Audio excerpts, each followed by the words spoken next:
영숙 씨의 블라우스 단추를 하나씩 풀어갈 때마다 심장이 더 빨리 뛰었습니다.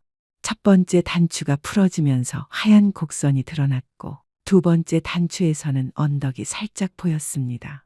마지막 단추까지 풀어지자 블라우스는 바닥으로 떨어졌습니다.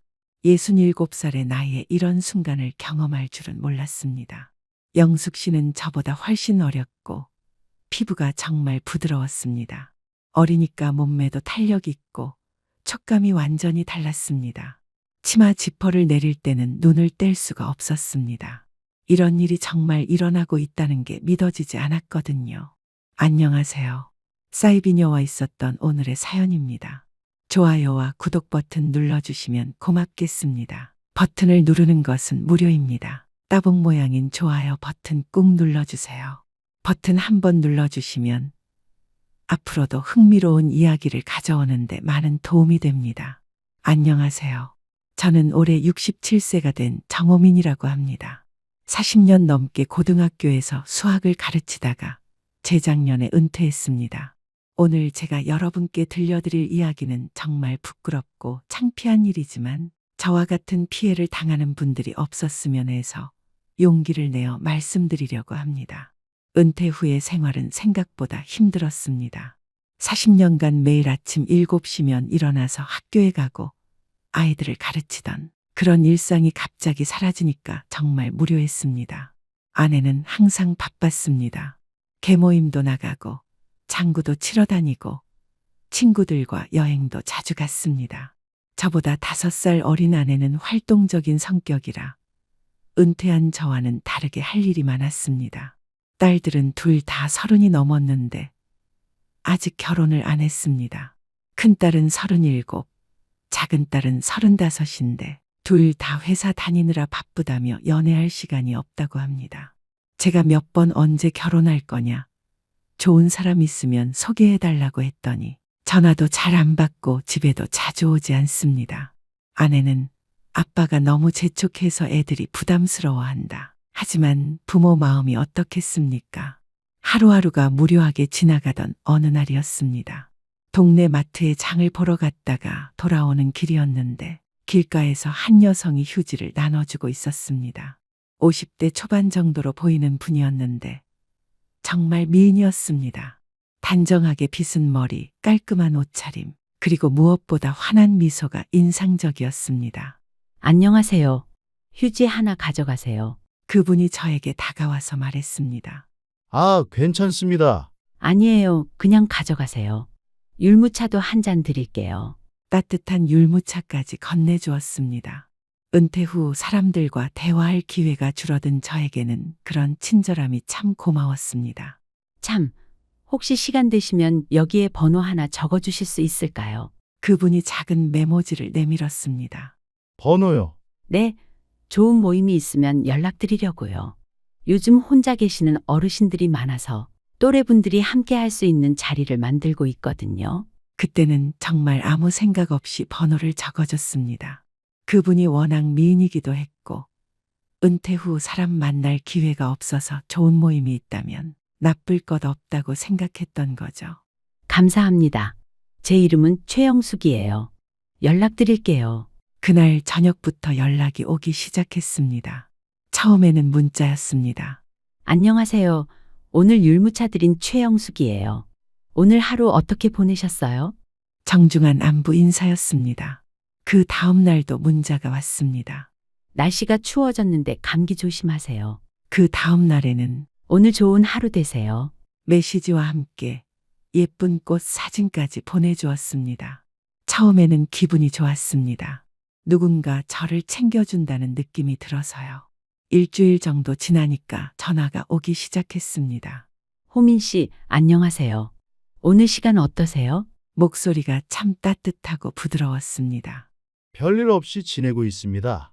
혹시 내일 시간 되시면 좋은 곳에 함께 가실래요? 마음이 편안해지는 곳이 있거든요. 어떤 곳인가요? 교회인데요. 작고 아늑한 교회예요. 사람들도 참 좋고 호민 씨 같은 분이 오시면 다들 좋아하실 거예요. 교회라는 말에 저는 조금 망설였습니다. 저는 평생 종교가 없었거든요. 부모님도 특별한 종교가 없으셨고 아내도 딸들도 마찬가지였습니다. 저는 종교가 없어서요. 아, 그러시구나. 괜찮아요. 종교가 없어도 누구나 환영하는 곳이에요. 그냥 좋은 사람들과 차 한 잔 마시면서 이야기하는 곳이라고 생각하세요. 혼자 계시면 외로우실 텐데 좋은 친구들 많이 사귈 수 있을 거예요. 영숙 씨의 말이 맞았습니다. 은퇴 후 정말 외로웠거든요. 아내는 바쁘고 딸들은 자주 오지 않고 옛날 동료들과도 가끔 만나긴 하지만 매일 만날 수는 없으니까요. 한번 가보실래요? 마음에 안 들면 안 가시면 되죠. 그럼 한 번만 가보겠습니다. 영숙 씨는 정말 기뻐했습니다. 와, 정말요? 감사해요. 내일 오전 10시에 만날까요? 제가 모셔다 드릴게요. 아니에요. 주소만 알려주시면 제가 찾아가겠습니다. 아니에요. 처음 가시는 길이니까 제가 모셔다 드릴게요. 호민 씨 집 앞에서 만나요. 다음 날 아침 영숙 씨가 저희 집 앞으로 차를 가지고 왔습니다. 흰색 차였고 영숙 씨는 단정한 옷차림으로 나타났습니다. 차 안에서 이런저런 이야기를 나누었습니다. 호민 씨는 뭐 하시는 분이세요? 고등학교에서 수학을 가르쳤는데 작년에 은퇴했습니다. 와, 선생님이셨구나. 멋지시네요. 수학 잘하는 사람 정말 존경해요. 영숙 씨는 제 말에 관심을 가지고 들어주었습니다. 대화하다 보니 교회에 금방 도착했습니다. 교회는 생각보다 아담했습니다. 도심 외곽에 있는 작은 건물이었습니다. 영숙 씨가 저를 이끌고 안으로 들어갔습니다.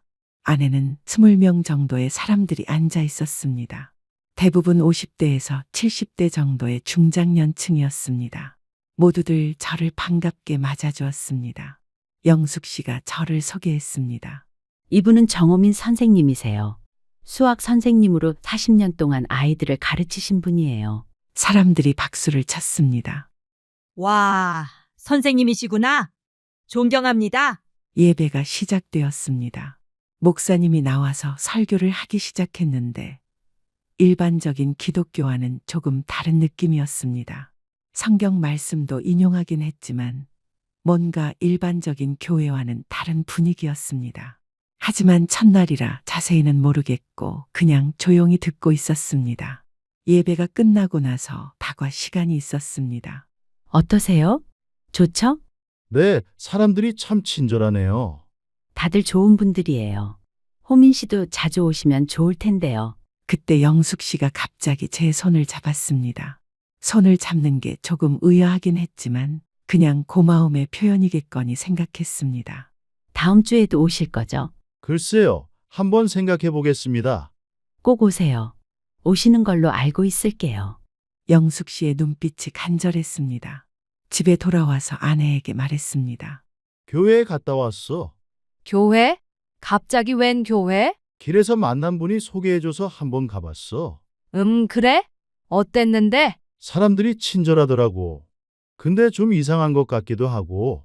이상하다는 게 뭐? 잘 모르겠어. 일반 교회와는 좀 다른 것 같았어. 아내는 제 얘기에 별로 관심 없어 하는 것 같았습니다. 그리고 그 주 내내 영숙 씨의 연락이 계속 왔습니다. 매일 문자가 오고 이틀에 한 번씩은 전화도 왔습니다. 솔직히 처음에는 기분이 좋았습니다. 저를 챙겨주는 사람이 있다는 게 고마웠거든요. 하지만 점점 부담스러워지기 시작했습니다. 너무 자주 연락이 오니까 좀 피곤하기도 했고요. 그래도 약속을 어길 수는 없어서 그 다음 주 일요일에 다시 갔습니다. 이번에는 제가 직접 찾아갔습니다. 영숙 씨가 교회 문 앞에서 저를 기다리고 있었습니다. 이번에도 손을 잡으며 인사했는데 지난번보다 더 오래 잡고 있었습니다. 예배 시간이 되었습니다. 자세히 들어보니 정말 일반 기독교와는 달랐습니다. 목사님이 하는 말이 성경 내용과는 거리가 있어 보였고 뭔가 이상한 교리를 가르치는 것 같았습니다. 세상의 끝이 곧 온다. 우리만이 구원받을 수 있다. 이런 내용들이었습니다. 평생 무종교로 살아온 저에게는 종교 자체가 어색했는데 일반적인 기독교와도 다르다는 느낌이 들어서 더욱 혼란스러웠습니다. 예배가 끝나고 영숙 씨가 다가왔습니다. 오늘 말씀 어떠셨어요? 응, 좀 어려워서 잘 모르겠습니다. 처음에는 다 그래요. 계속 오시면 이해하게 될 거예요. 호민 씨는 머리가 좋으시니까 금방 깨달으실 거예요. 이번에도 손을 잡았는데 계속 잡고 있었습니다. 영숙 씨의 양손으로 제 손을 감쌌습니다. 다음 주에도 오실 거죠? 한 번만 더 나와봐요. 오시는 걸로 알고 있을게요. 거절할 타이밍을 놓친 저는 그 다음 주에 또 교회를 가게 되었습니다. 세 번째로 갔을 때는 더욱 이상했습니다. 영숙 씨가 예배 중간에 제 어깨에 손을 올렸습니다. 예배가 끝나고 영숙 씨가 잠깐 이야기할 게 있다 했습니다. 다른 사람들이 다 가고 나서 둘만 남게 되었습니다. 호민 씨, 우리 교회 어떠세요? 아직 잘 모르겠습니다. 종교가 처음이라서요. 그래도 계속 나오실 거죠? 글쎄요. 솔직히 말씀드리면 다음부터는 안 나올 것 같습니다. 평생 종교 없이 살아왔는데 갑자기 종교를 가지는 게 쉽지 않네요. 저랑은 좀 안 맞는 것 같아요. 영숙 씨의 표정이 급하게 변했습니다. 호민 씨, 그렇게 말씀하시면 안 돼요. 하나님이 호민 씨를 이곳으로 이끄신 거예요. 이건 우연이 아니라 하나님의 뜻이에요. 저는 종교에 대해서 잘 모르니까. 호민 씨, 잠깐만요. 호민 씨가 얼마나 외로우신지 알아요. 은퇴하시고 할 일도 없고 가족들도 바쁘고. 저도 다 알고 있어요. 정말 그런 상황이었기 때문에 영숙 씨의 말이 마음에 와 닿았습니다. 여기서 만난 우리 인연이 얼마나 소중한데요. 호민 씨 같은 분을 놓칠 수 없어요. 그러면서 제 손을 다시 잡았습니다. 호민 씨, 저 정말 호민 씨가 좋아요. 처음 길에서 봤을 때부터 뭔가 특별한 분이라는 느낌이 들었어요. 영숙 씨, 무슨 말씀이세요? 호민 씨는 정말 멋진 분이에요. 선생님이셨고, 학식도 있으시고, 인품도 좋으시고, 그러면서 제 어깨에 손을 올렸습니다. 이런 분을 만나게 된 게 너무 감사해요. 영숙 씨, 저는 기혼자입니다. 알아요. 하지만 마음이라는 게 뜻대로 되는 건가요? 저는 혼자예요. 남편이 5년 전에 돌아가셨거든요. 저희가 서로 의지하면 안 될까요? 영숙 씨가 점점 더 가까이 다가왔습니다. 호민 씨, 저 진짜 호민 씨가 좋아요. 그러면서 제 팔을 만졌습니다. 호민 씨, 잠깐 차 한 잔만 해요. 제발요. 설명할 게 있어요. 차 한 잔이요? 네, 교회 안에 작은 방이 있어요. 거기서 조용히 이야기해요. 5분만 시간 내주세요. 저는 잠깐 망설였습니다. 하지만 마지막이니까 이야기는 들어봐야겠다는 생각이 들었습니다. 5분만요. 네, 고마워요. 영숙 씨가 저를 교회 안쪽의 작은 방으로 데려갔습니다. 그곳은 상담실 같은 곳이었는데 작은 소파와 테이블이 있었습니다. 앉으세요. 영숙 씨가 제 옆에 바짝 앉았습니다. 호민 씨, 제 마음을 이해해 주세요. 저 정말 호민 씨 없으면 못 살아요. 호민 씨도 저를 좋아하시잖아요. 표정을 보면 알 수 있어요. 사실 저도 영숙 씨가 미인이라는 생각은 했습니다. 그리고 은퇴 후 처음으로 저에게 이런 관심을 보여주는 사람이었거든요. 영숙 씨, 하지만 호민 씨, 저 진짜 사랑해요. 그때 영숙 씨가 갑자기 입을 맞췄습니다. 정말 당황스러웠지만 이상하게 거부하지 못했습니다. 67살의 나이에 이런 일이 일어날 줄은 상상도 못했거든요. 영숙 씨는 54살이었는데 저보다 13살이나 어렸습니다. 영숙 씨의 행동이 더욱 적극적이 되었습니다. 셔츠 단추를 풀기 시작했고 저도 모르게 영숙 씨를 안고 있었습니다. 아내 이외에는 처음이었습니다. 아내와 결혼한 지 40년이 넘었는데 다른 여자와 이런 시간을 가질 줄은 꿈에도 몰랐습니다. 영숙 씨의 블라우스 단추를 하나씩 풀어갈 때마다 심장이 더 빨리 뛰었습니다. 첫 번째 단추가 풀어지면서 하얀 곡선이 드러났고 두 번째 단추에서는 언덕이 살짝 보였습니다. 손이 떨렸지만 영숙 씨는 제 손을 잡고 도와주었습니다. 마지막 단추까지 풀어지자 블라우스는 바닥으로 떨어졌습니다. 67살의 나이에 이런 순간을 경험할 줄은 몰랐습니다. 영숙 씨는 저보다 훨씬 어렸고 피부가 정말 부드러웠습니다. 어리니까 몸매도 탄력 있고 촉감이 완전히 달랐습니다. 치마 지퍼를 내릴 때는 눈을 뗄 수가 없었습니다. 이런 일이 정말 일어나고 있다는 게 믿어지지 않았거든요. 저는 기쁨의 춤이라도 추고 싶었습니다. 67살의 나이에 이런 즐거움을 느낄 줄은 몰랐거든요. 심장이 빠르게 뛰었고 온몸에 전기가 흐르는 것 같았습니다. 은퇴 후 잃어버렸던 남성으로서의 자신감이 되살아나는 느낌이었습니다. 영숙 씨가 저를 원한다는 사실만으로도 가슴이 벅찼고 이런 젊은 여성과 행복한 시간을 가질 수 있다는 게 믿어지지 않았습니다. 영숙 씨의 몸이 너무 예뻤습니다. 그 순간 정말 아무 생각이 안 났습니다. 머릿속이 하얗게 변하면서 오직 지금 이 순간만 존재하는 것 같았습니다. 아내도 딸들도 은퇴도 모든 걱정들이 다 사라졌습니다. 뽀얀 언덕은 아내보다 훨씬 탐스럽고 아름다웠습니다. 54살이라는 나이가 믿어지지 않을 정도로 젊어 보였고 그 완벽한 곡선에 넋을 잃었습니다.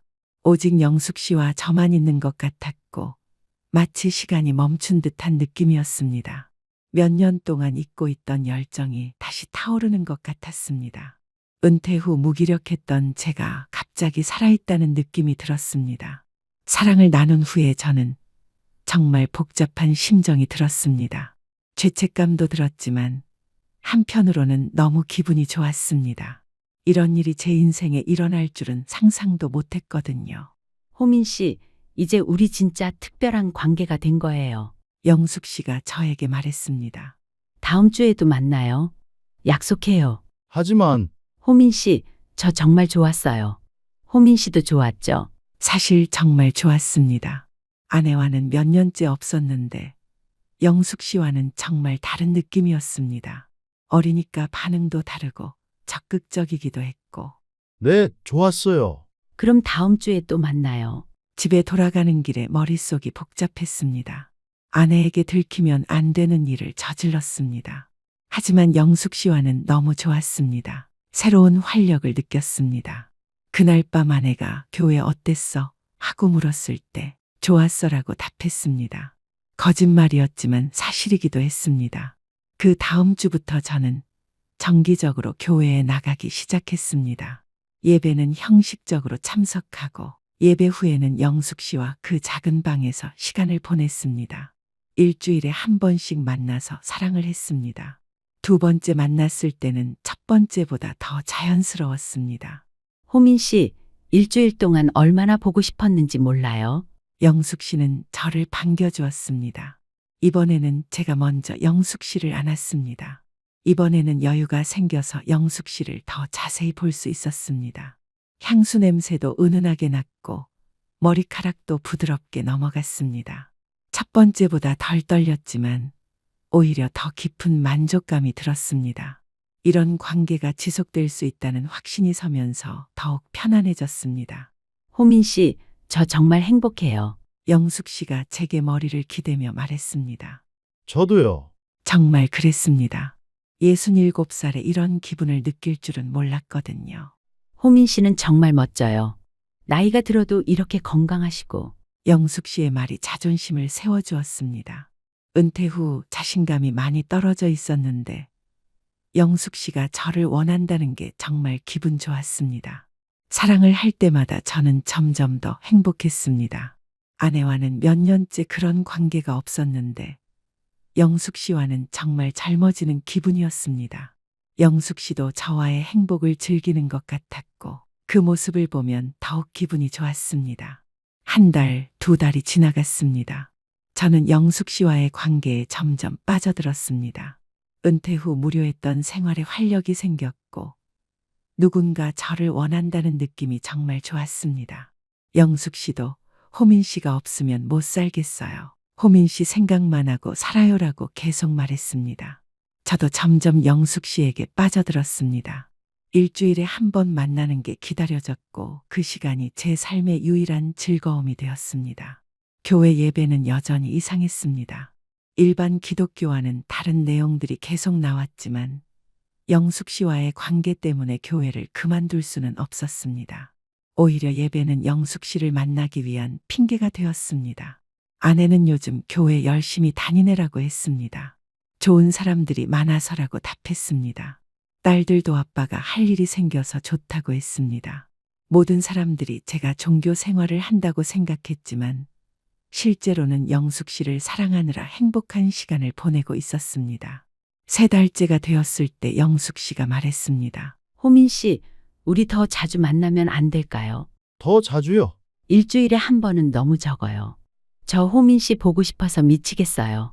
그래서 저희는 일주일에 2번씩 만나기 시작했습니다. 수요일에도 교회에 가서 영숙 씨와 시간을 보냈습니다. 사이가 깊어질수록 저는 더욱 빠져들었습니다. 아내에게는 수요 기도회에도 나간다고 둘러댔습니다. 죄책감은 들었지만 영숙 씨를 포기할 수는 없었습니다. 영숙 씨와 사랑을 나눌 때마다 저는 정말 살아있다는 느낌이 들었습니다. 67세의 몸이지만 아직 젊은 여자를 행복하게 할 수 있다는 자신감도 생겼고 영숙 씨가 저를 원한다는 게 너무 기분 좋았습니다. 하지만 교회를 나간 지 4달쯤 되었을 때 영숙 씨가 갑자기 이상한 말을 하기 시작했습니다. 평소처럼 사랑을 나눈 후 그 작은 방에서 쉬고 있을 때였습니다. 호민 씨, 이제 중요한 결정을 해야 할 때가 왔어요. 무슨 결정을 말하는 거야? 곧 세계의 종말이 와요. 정확히 6개월 후에 대재앙이 일어날 거예요. 그게 무슨 말이야? 저는 깜짝 놀랐습니다. 목사님이 하나님으로부터 직접 계시를 받으셨어요. 6개월 후에 지구에 대재앙이 일어나고 우리 교회 사람들만 구원받을 수 있대요. 이게 갑자기 무슨 말이지? 황당했습니다. 완전히 말이 안 되는 소리였습니다. 그래서 우리는 지금부터 준비해야 해요. 세상의 모든 것을 정리하고 교회에서 함께 살면서 그날을 기다려야 해요. 교회에서 함께 살다니? 네, 모든 재산을 교회에 바치고 교회에서 공동생활을 하는 거예요. 저는 영숙이가 하는 말에 정말 충격을 받았습니다. 영수가 그건 말이 안 되는 소리 아니야. 호민 씨, 왜 그렇게 말해요? 이건 하나님의 뜻이에요. 우리가 구원받으려면 순종해야 해요. 재산을 다 바치라고? 네, 집도 팔고 예금도 다 바쳐야 해요. 어차피 6개월 후에는 다 소용 없어질 거거든요. 완전히 사기꾼들의 수법이었습니다. 하지만 그때는 영숙 씨를 사랑한다고 생각했기 때문에 고민이 되었습니다. 호민 씨, 저도 이미 집을 팔았어요. 예금도 다 교회에 바쳤고요. 정말 네, 호민 씨를 위해서요. 우리가 함께 구원받기 위해서요. 영숙 씨의 말이 진지해 보였습니다. 그러니까 호민 씨도 결정하세요. 집을 팔고 교회로 오세요. 그러면 우리가 계속 함께 있을 수 있어요. 영숙 씨가 제 손을 잡고 간절히 말했습니다. 안 그러면 호민 씨는 구원받을 수 없어요. 저는 정말 고민이 되었습니다. 한편으로는 말이 안 되는 소리라는 걸 알고 있었지만 다른 한편으로는 영숙 씨와 헤어지기 싫었습니다. 그리고 만약 정말 세계의 종말이 온다면 어떻게 할지도 걱정되었습니다. 영수가 이런 중요한 결정을 갑자기 내릴 수는 없어. 가족들과도 상의해야 하고. 가족들은 이해 못해요. 이건 믿음의 문제거든요. 호민 씨만 결정하시면 돼요. 하지만 호민 씨, 저 정말 호민 씨 사랑해요. 우리가 영원히 함께 있을 수 있는 기회예요. 이 기회를 놓치면 다시는 없을 거예요. 영숙 씨가 울먹이며 말했습니다. 시간을 좀 줘. 호민 씨, 시간이 없어요. 빨리 결정하지 않으면 늦어요. 다른 사람들은 이미 다 준비하고 있어요. 영숙 씨가 조급해했습니다. 그날 밤 집에 돌아와서 정말 고민이 많았습니다. 영숙 씨와의 관계도 생각해야 했고 가족들의 안전도 걱정되었습니다. 혹시나 정말로 재앙이 온다면 어떻게 해야 할지 모르겠더라고요. 며칠을 고민한 끝에 저는 아내에게 말하기로 결정했습니다. 더 이상 혼자서는 결정할 수 없었거든요. 여보, 중요한 이야기가 있어. 뭔데? 교회에서 집을 팔자고 하는데 집을 팔자고? 갑자기 왜? 곧 세계의 종말이 온다고 해서 교회에서 함께 살면서 그날을 기다리자고 하더라. 아내의 표정이 변했습니다. 당신 지금 뭔 소리 하는 거야? 교회에서 하나님의 계시를 받았다고. 당신 제정신이야? 아내가 소리를 질렀습니다. 세계의 종말이 온다고. 집을 팔라고. 여보, 일단 들어봐. 종말이 오면 우리 다 죽어. 집 팔고 교회로 들어가자. 거기 가면 살 수 있어. 뭘 들어? 당신 완전히 속은 거야. 정신 차려. 노망 났어?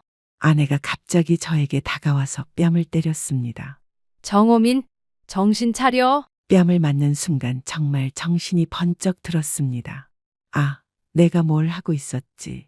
당신 그 교회에서 뭘 들은 거야?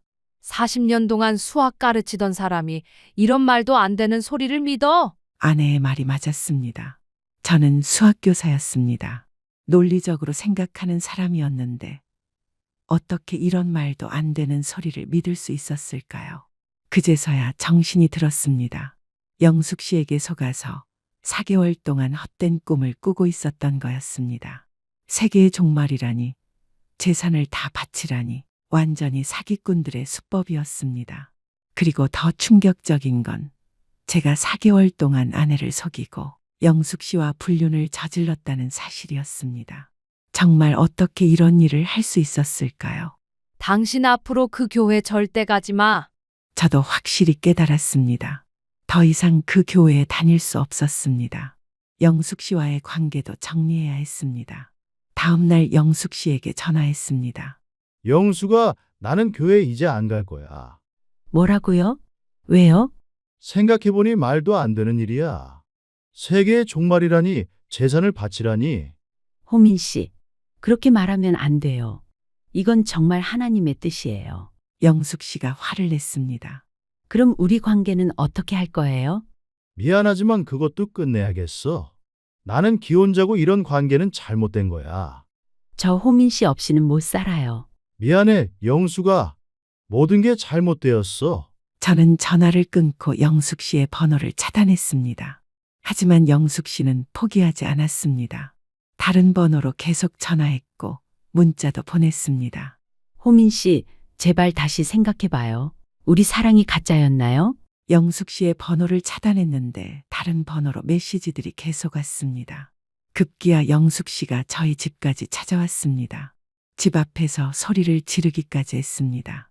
아내가 나가서 우리 남편한테 다시는 연락하지 말라고 했고 영숙 씨는 호민 씨가 저를 사랑한다고 했어요. 저희는 애인 사이예요라고 대답했습니다. 아내가 집으로 들어와서 저를 똑바로 쳐다봤습니다. 당신 그 여자랑 뭔 일 있었어? 저는 더 이상 숨길 수 없었습니다. 미안해, 잘못했어. 뭘 잘못했는데? 그 여자랑 그것을 했어. 아내의 얼굴이 하얗게 변했습니다. 뭐라고? 4개월 동안. 정말 미안해. 아내가 주저앉았습니다. 당신 나이가 몇 살인데 이런 짓을 해? 67살이야. 67살. 아내가 울기 시작했습니다. 미안해. 정말 정신이 나갔었나 봐. 40년을 함께 살았는데 이런 배신을 하다니. 그날 밤은 정말 지옥 같았습니다. 아내는 계속 울었고 저는 어떤 말도 할 수 없었습니다. 제가 저질러 놓은 일이 너무 컸습니다. 다음 날부터 영숙 씨가 더욱 자주 찾아왔습니다. 하루에도 몇 번씩 집 앞에 와서 호민 씨라고 부르고 문자와 전화도 계속했습니다.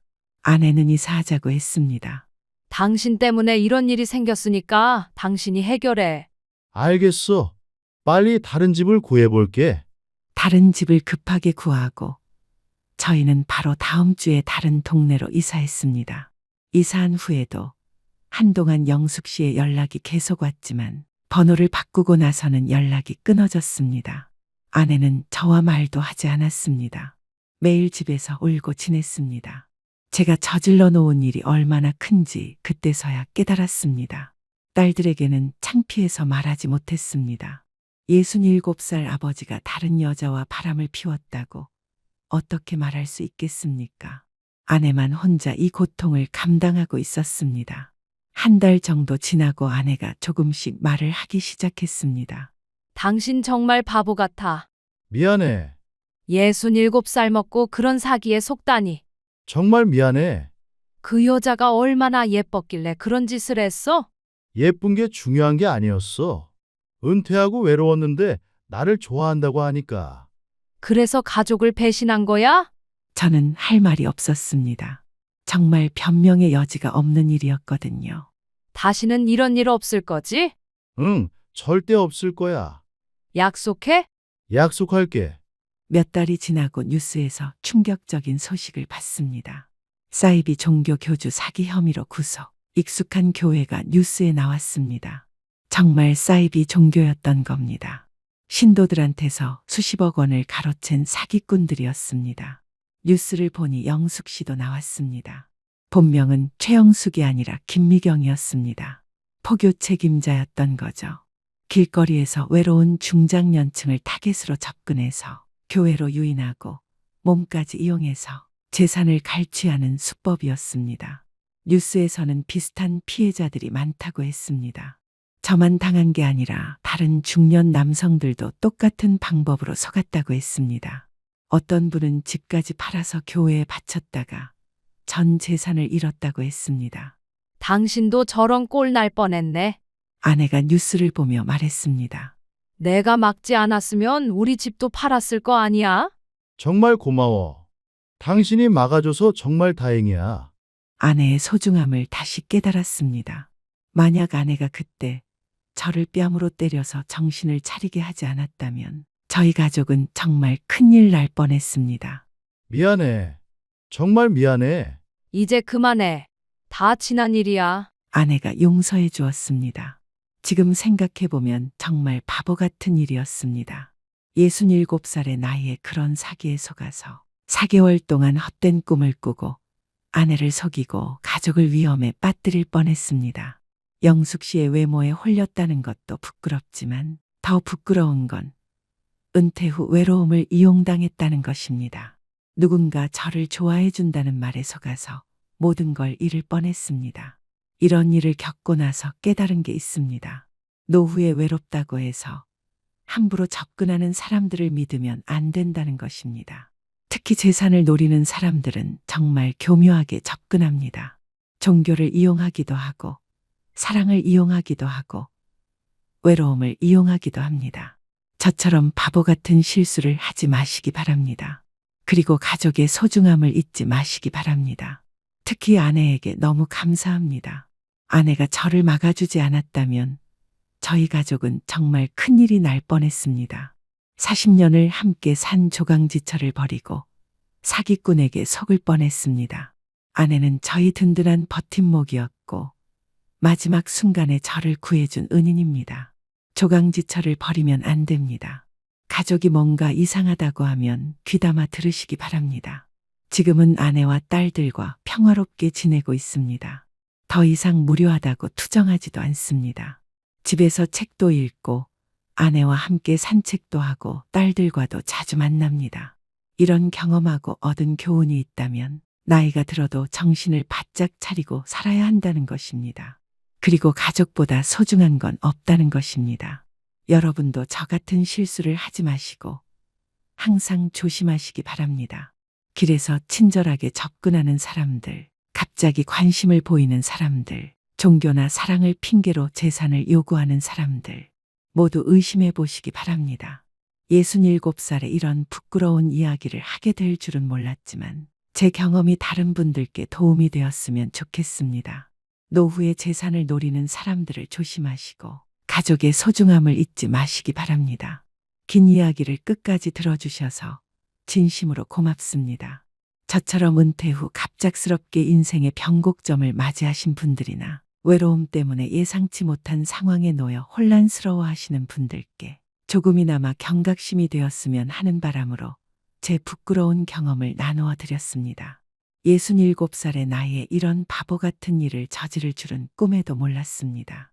40년을 가르쳤던 수학교사가 이런 단순한 사기에 속다니 정말 부끄럽습니다. 하지만 이런 일을 겪고 나서 깨달은 게 있습니다. 나이가 들어도 정신을 바짝 차리고 살아야 한다는 것, 그리고 가족보다 소중한 건 없다는 것입니다. 혹시 제 이야기에 조금이라도 공감하셨다면, 그리고 저와 같은 실수를 하지 않으시겠다는 마음과 응원의 표시로 좋아요 한 번만 눌러주시면 정말 감사하겠습니다. 작은 것 같아도 저에게는 큰 격려가 됩니다. 댓글로 여러분의 솔직한 생각도 남겨주세요. 비판적인 의견이라도 감사히 받겠습니다. 저도 아직 반성하고 배워가는 중이니까요. 소중한 시간을 내어 저의 길고 부끄러운 이야기를 끝까지 들어주신 모든 분들께 다시 다시 한번 깊이 감사드립니다. 여러분 모두 저 같은 바보 같은 실수하지 마시고 건강하고 행복한 나날 보내시기를 진심으로 바랍니다. 노후의 재산을 노리는 사람들을 정말 조심하세요. 누가 거액의 돈을 이체해달라고 하거나 돈을 요구하면 꼭 가족이나 주변 사람들에게 물어보시길 바랍니다. 내 돈은 내가 지켜야 합니다. 고맙습니다.